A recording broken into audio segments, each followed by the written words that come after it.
Watch. 56-year-old cowboy Hank Rodriguez knew every inch of Lone Star Ranch in West Texas, better than his own reflection in the mirror. For 32 years as head wrangler, he had driven more than 10,000 head of cattle across those lands, survived 7 droughts, 4 floods, and countless sandstorms. Locals said Hank could find water in the desert by scent and track a missing cow from footprints left a week ago. The ranch stretched across 58,000 sun-scorched acres near the border of Big Bend National Park, where the Texas desert meets the Mexican mountains. It was a land of red sandstone, cactus, and twisted mesquite, a place where summer temperatures soared above 120 degrees Fahrenheit, and winter lows fell below freezing. Only the toughest people and the toughest animals could survive here. Hank was one of them. Born in the small town of Marfa, he had spent his entire life in the saddle. His father had been a cowboy, his grandfather a cowboy, and his great-grandfather had fought the Comanche in the 1880s of the 19th century. From them, Hank inherited not just a profession, but an instinctive understanding of cattle and horses, an ability to read the weather from the clouds and navigate by the stars. On July 27, 2024, Hank received a task from the 70-year-old owner of the ranch, Jack McIntosh. Drive 200 head of cattle from the summer pasture to the winter range, 35 miles south, closer to the Mexican border. A routine seasonal drive, one Hank had done twice a year for 3 decades. The route wound through Santa Elena Canyon, past abandoned mines and dry riverbeds. Hank saddled his favorite horse, a 16-year-old Mustang named Thunder. Caught wild 15 years earlier, Thunder had kept instincts domestic horses lose over generations. He could smell a predator from a mile away, find water where no human eye could see it, and sense danger long before it became visible. That day, something was wrong from the start. Normally calm, Thunder was restless, neighing for no reason, constantly turning his head as if someone was following. Hank blamed it on the approaching storm. Forecasters had warned of strong winds and a sandstorm by evening. The herd moved slower than usual. The cows kept stopping, turning toward the canyon, lowing uneasily. They avoided certain parts of the trail, detouring in wide arcs, though nothing seemed different there. By noon, the temperature had risen to 115 degrees. Hank stopped the herd at a small spring to drink. That's when he saw them, strange tracks in the damp earth at the water's edge. Cat-like, but far too big, larger than those of a puma or jaguar. The claw marks carved deep grooves several inches long. Thunder smelled the tracks and began to rear and snort in panic. His body trembled, nostrils flared, eyes wide with fear. In 30 years together, Hank had only seen him like this twice, once when a rattlesnake struck, and once when they barely survived a sandstorm. By late afternoon, the herd reached a narrow passage between 2 crimson cliffs, known to locals as the Devil's Gate. It was the only route through the canyon to the winter pasture. 20 yards wide, stretching a quarter-mile between walls hundreds of feet high. And this is where everything changed. The herd refused to enter. The lead bull, an old beast named King, stood at the entrance, pawing the ground, letting out a low, strange bellow Hank had never heard before. The rest of the herd clustered behind him, afraid to move forward. Hank tried everything, whistling, shouting, cracking his lariat, even pushing a few cows from behind. It was as if they had struck an invisible wall. They shifted nervously, but would not take a single step toward the gate. So Hank rode forward alone to show them there was no danger. But Thunder refused. The Mustang reared onto his back legs, spun violently around, and tried to gallop away. Only Hank's skill kept him in the saddle. Then it happened. From deep inside the passage came a sound that froze his blood. A low, resonant growl, something between a predator's roar and the wind howling in cavern tunnels. Hank felt it, not just in his ears, but through the ground, through the saddle, through his bones. The vibration crawled up his spine. The cattle panicked, huddling into a tight defensive circle, calves in the center, grown bulls forming the outer ring. It was ancient, defensive behavior, the kind cattle display only when faced with a true threat. Hank knew it was time to fall back. A decade in the Texas desert had taught him to trust the instincts of animals. If both Thunder and the entire herd refused to go in a certain direction, there was danger there, even if no human could see it. He began leading the herd away, planning to spend the night in a safe spot and look for another route in the morning. But events began moving faster than he expected. To the west, the sky darkened. A sandstorm was coming, far earlier than the weathermen had warned. In the Texas desert, sandstorms can be deadly. A wall of sand, 1,000 feet high, driving to speeds of up to 70 miles per hour, turning day into night, and making breathing almost impossible. Hank knew he had at most half an hour to find shelter. The closest was 2 miles away, a small grove of mesquite trees by a dry creek bed where they could ride out the storm. He pushed the herd toward it, but Thunder was still restless, glancing back again and again as if something unseen was following. The storm caught them half a mile from the grove. First came the wind, driving clouds of dust. Then, on the horizon, appeared a dark wall, a sandstorm several miles wide, rising to the clouds, moving like a giant wave, swallowing everything in its path. Hank made it to the grove, taking cover among the trees. Most of the herd followed, but several dozen animals stayed in the open. The storm swept over them, visibility falling to just a few feet, air choked with grit. It lasted 4 hours. Hank and Thunder lay pressed to the ground, under the thick trunk of a mesquite, faces covered with bandanas. Sand found its way into everything: eyes, nose, mouth, clothes. The sound was deafening, wind howling, branches snapping, stones slamming into tree trunks. When at last it passed, the sun was setting. Dust hung in the air, slowly settling, coating everything in a blanket of red sand, inches thick. The landscape had changed beyond recognition. Familiar landmarks were buried, some trees gone entirely under dunes.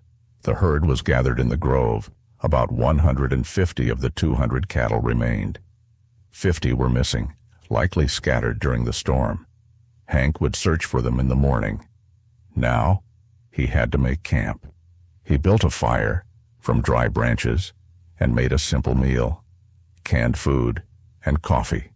Thunder grazed nearby, but was still uneasy, lifting his head to listen, more than once turning sharply toward the canyon, as if sensing something moving in the night. Near midnight, Hank awoke to a strange sound. The herd was lowing softly, yet urgently. Every cow stood facing the same direction, toward the Devil's Gate, 2 miles from their camp. In the pale moonlight, Hank could not see what troubled them, but they felt something beyond human senses.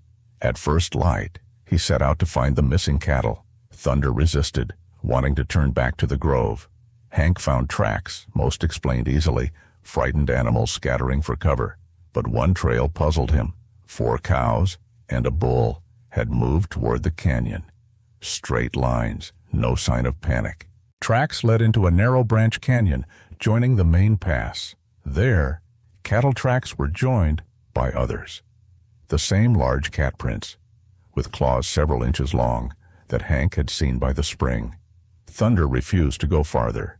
His coat stood on end, breath steaming in the warm morning air, trembling from head to hoof.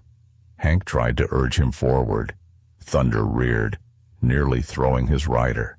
Then, from within the canyon, came the same low growl Hank had heard the day before. Closer, sharper. It was no wind, no predator he knew. Something out of place in the world of men and domestic animals. Hank turned Thunder away. 5 cattle were lost. Some losses were better accepted than claimed with your life. They returned to the herd. Hank decided to abandon the drive, take the cattle back to the summer pasture, and find another route come winter. But after 3 miles, something happened that would change his life forever. Thunder grew increasingly erratic, neighing, speeding up, constantly looking back as if something followed. Hank saw nothing, but then Thunder froze, every muscle taut, eyes locked, on a low hill to the right of the trail. Hank looked too, saw only red rock and thorn bushes, until the shadow moved, a large, dark shadow, sliding silently along the hillside, too big for a puma or a coyote. Its movement was pure predator. Thunder reared, screaming in terror. Hank barely stayed in the saddle as the horse bucked and spun in blind panic. Seconds later, he lost balance. The last thing he remembered was hitting hard, stony ground, the sound of Thunder's hooves galloping away. Thunder returned to Lone Star Ranch. The next day, near noon, foamed with sweat, eyes wide and wild, legs trembling. The saddle bore deep, ragged gouges, marks left by claws too large to belong to any ordinary predator. Jack McIntosh, the ranch owner, knew something was wrong. In 15 years, he had never seen Thunder without Hank. He gathered a search party, 6 riders. Finding the spot Hank had fallen was easy. Thunder's trail was clear, boot prints, bloodstains, signs of a struggle. But no Hank. The riders searched 10 miles around. They found his hat, snagged on a cactus half a mile from the fall, his canteen in a shallow ravine, and his lasso, a 30-foot rope he had hand-braided himself. His pride. The lasso lay at the center of a small clearing, knotted in a way none of the local cowboys had ever seen. It wasn't a cowboy's knot. It was intricate, layered with loops and crossings, something from sailing or mountain climbing, but alien to the open range. Old riders studied it for hours, turning it in their hands, trying to understand how it was tied and what it was meant for. No one could. The search lasted 2 weeks. Rangers from Big Bend National Park joined in, the Brewster County Sheriff and his men, volunteers from neighboring ranches, even search and rescue specialists from San Antonio. They brought helicopters, tracking dogs, thermal scanners. The dogs picked up Hank's scent near the place he fell, but lost it, in the same canyon where the missing cattle had gone. At the Devil's Gate, the animals acted strangely, whining, refusing to go any farther, constantly looking behind them, as if something unseen was watching. But the most haunting discovery came a week later. Local farmer Carlos Mendoza found the missing cattle 15 miles east, in the canyon of the Devil River. 147 cows, standing in a perfect circle 50 yards wide. They had been there for days, not eating, not drinking, not lying down, just standing, motionless, facing outward, in a classic defensive formation. At the center of the circle stood a lone Joshua tree, and beneath it lay the 5 cattle that had vanished during the sandstorm. They were dead, but not from hunger, not from thirst. The veterinarian from Marfa who examined the carcasses found strange marks, deep parallel gashes, too large for a puma, and unlike any bear's claw wounds. The cuts looked as if they were made by something with claws, several inches long. The living cattle would not move until the dead ones were removed from the circle. Even then, they walked reluctantly, turning back again and again toward the Joshua tree, as if leaving something behind. Forensic experts from the Texas Rangers combed the site. Around the tree, They found those same clawed footprints Hank had seen by the spring. They formed a spiral pattern, circling the trunk like some ritual marking. The prints matched no known predator. Not puma, not jaguar, not bear, not coyote. The creature's weight, estimated at over 400 pounds, and its feline anatomy defied classification. Such an animal does not exist in North America. When local Mexican ranch hands heard the description of the tracks, they exchanged uneasy looks. One of them whispered a single word, a word that made the Texas Rangers reach for their rifles: chupacabra. They said it was a mythical beast, a creature that drained the blood of livestock, but it had never left tracks like these, never terrified animals this way. Then came another theory, from Dr. Elizabeth Carmichael, a cryptozoologist from the University of Texas. She suggested the tracks might belong to melanistic jaguars, black jaguars that sometimes wander north from the jungles of Mexico. They can weigh nearly 500 pounds, larger, stronger, stealthier than any mountain cat. But her theory couldn't explain the cattle's behavior, nor Hank's disappearance. Jaguars hunt alone. They don't herd, they don't trap, and they rarely attack grown men, especially one armed with a knife and a lasso. The investigation hit a dead end. Hank Rodriguez vanished without a trace. All that remained were the terrified tracks of the animals, and a lasso knotted in a way no one could untie. He was declared missing, but the search quietly continued for months. Strange things kept happening near the Devil's Gate Canyon. Locals began reporting eerie sounds at night, echoes rising from deep within the rock. Cattlemen avoided the area, choosing longer, safer routes across the desert. Thunder never recovered. The once proud Mustang refused every rider, spending his days standing by the fence, staring toward the horizon, toward the desert. The ranch's veterinarian said the horse showed signs of post-traumatic stress, a condition common among humans, but rare, almost unheard of, in animals. Jack McIntosh eventually hired a new head wrangler, but the Lone Star Ranch was never the same again. No one wanted to ride alone anymore. Even the toughest cowboys insisted on working in pairs or groups, especially near the park boundaries. Local Comanche elders, whose ancestors had lived in these canyons long before the settlers came, told anthropologists from the University of Texas an ancient story, a legend of a guardian of the canyons, a spirit predator that protects sacred ground from intruders. They said some places in the desert do not belong to man. They belong to the earth itself. White men think the land belongs to them, said Comanche elder Thomas Flying Eagle in an interview with a local paper. But the earth belongs to no one. We belong to the earth. And when people forget that, the earth reminds them through its guardians. Half a year after Hank's disappearance, his wife Maria and their 2 grown sons left for San Antonio. They couldn't bear to stay in a home that whispered of someone who would never return. Maria opened a small Mexican diner. Her sons went to college, far from the life of ranching. Yet every year, on the anniversary of Hank's disappearance, they return to Marfa.